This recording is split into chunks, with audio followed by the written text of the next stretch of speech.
You ever hit send or click a link and just wonder, where does that data actually go? Well, it's not magic, that's for sure. It's more like a super high-speed relay race run by these tiny digital messengers we call packets. Sometimes they make the trip perfectly, and other times, well, they just vanish. Today, we're going to follow that journey, see what a perfect trip looks like, and then watch what happens when it all breaks down. Most importantly, we'll see how a network detective brings a dead connection back to life. Okay, so let's set the scene. Here's our network map. Our whole mission, pretty simple, is to get a single IP packet from PC1 over on the left all the way across to PC3 on the right. To do that, it's got to hop across 3 different routers, R1, R2, and R3. Now notice this path isn't all the same. We start on an Ethernet network, then we cross these 2 point-to-point serial links, and finally land on another Ethernet network. This change in the road, so to speak, is actually super important, and we're going to see why. So first up, let's walk through the perfect scenario, the happy path. This is when every single device does its job exactly right, and our packet gets to where it's going without a single hiccup. Now, before that packet can even leave the starting line, we have to talk about a really core concept called encapsulation. The best way to think about it is this. The IP packet is like a letter, and on that letter is the final ultimate destination address. But to get from one town to the next, say from one router to the next, you have to put that letter inside an envelope. We call that envelope a frame. The address on the letter, the IP destination, that never changes. But for every single hop of the journey, the packet gets a brand new envelope, a new frame addressed specifically to the very next device in the chain. Okay, so the journey begins. PC1 kicks things off by sending its packet to its front door, its default gateway, which is R1. R1 looks at the packet's final destination IP, checks its internal map, its routing table, and figures out the next hop is R2. So it wraps the packet in a new layer 2 frame for that serial link. And here's a key detail. On a point-to-point link like this one, there's literally only one other device it can go to. So unlike Ethernet, it doesn't need a specific hardware address. R1 just sends it right down the wire to R2. The packet arrives at router R2, the middleman in this whole operation. And R2 does this critical 3-step dance. First, it tears off the old envelope, that frame it got from R1. Second, it peeks at the letter inside, the IP packet, to see the final destination. It then makes a routing decision based on its own map to find the best way forward. And third, it builds a brand new frame, a fresh envelope, addressed to the next router, R3, and sends it on its way. And here we are, the final router, R3. Now things change again because we're back on an Ethernet network. This is a shared neighborhood, so you need a specific street address, a MAC address, to make a delivery. R3 knows the packet is for PC3, which is on its local block, so it uses something called ARP, the Address Resolution Protocol, to basically shout out, hey, who here has the IP address for PC3?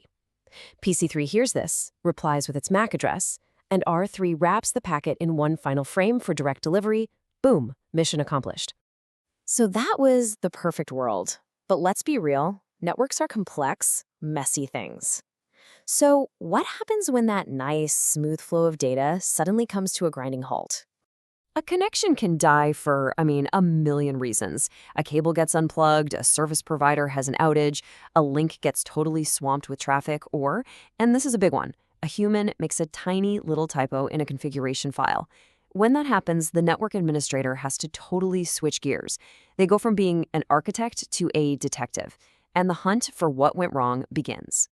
So put yourself in their shoes. You're that admin. You get the call. The network's down. Packets are just vanishing into thin air. Where in the world do you even start looking for clues? Well, you start with your toolkit. A good network admin has a powerful set of command line tools that act like their magnifying glass, their fingerprint kit, their map to solving the whole mystery. Let's check out the essential tools in this kit. Ping is the most basic. It's like shouting Marco into the network to see if anything shouts Polo back. Traceroute is even cooler. It shows you the exact hop-by-hop path your packet is taking. The command show IP route is like asking a router, hey, show me your map of the internet. Show IP interface brief is a quick way to make sure your physical connections are even turned on. And show CDP neighbors is like asking a device, so who are you actually plugged into right now? All right, enough theory. Let's put these tools to work. We've got a real-world case study. A user just reported a destination is totally unreachable. We're on the case. So, the case file is open. A user says they can't get to anything on the 192.168.2.0 network. First thing a good admin does is verify the problem. They run a quick ping from their own machine to that network and, yep, success rate is 0%. The connection is officially dead. Okay, the first rule of good troubleshooting is to isolate the problem. You don't try to fix the entire internet at once. You have to find that one broken link in the chain. So the admin starts testing the path methodically. They ping from R1 to the very next hop, R2, and it's successful. That's a huge clue. It tells us the first part of the journey is perfectly fine.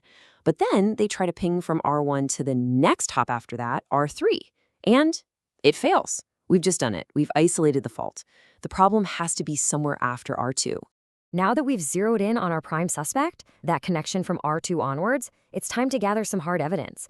And we do that by looking at the device's configuration. And this right here, this is the aha moment. The administrator puts the routing tables for R1 and R2 up on the screen, side by side. R1's table, it has a perfectly clear entry for our destination.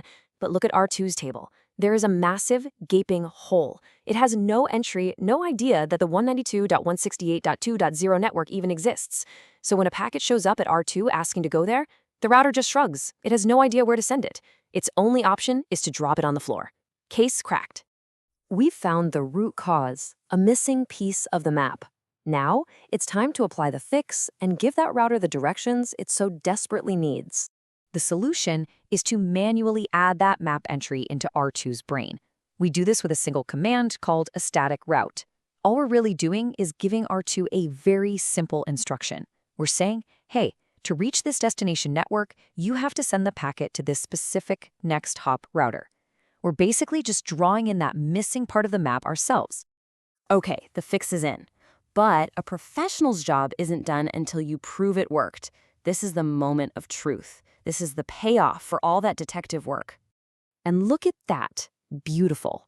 The admin runs the exact same ping that was failing just a minute ago, and this time we get 5 glorious exclamation points. That means a 100% success rate. We can also look at the updated routing table on R2, and you can see it right there. Our new static route has been added. The path is complete. Connectivity is restored. So let's just do a quick recap of what we saw. We followed the hop-by-hop logic of how a packet gets from A to B. We saw how encapsulation is absolutely critical for packaging our data for each leg of the journey, adapting to different road types like serial and Ethernet, and most importantly, we walked through a professional, methodical troubleshooting process. Isolate the problem, gather your evidence, apply a fix, and then always verify that it worked. We solved our problem today with a static route, which is basically a manual, hard-coded entry in the router's map. It's reliable, it's predictable, but it's also dumb. What happens if that link between R2 and R3 goes down for another reason? Or what if a new, better path suddenly becomes available? That static route doesn't know and can't adapt. And that raises a much bigger question. How do we build networks that can actually heal themselves? Networks that can automatically detect when something breaks and dynamically find a new way around the problem, all without a human having to lift a finger. Well, that's the whole idea behind dynamic routing, and it's the next step in building truly intelligent, resilient networks.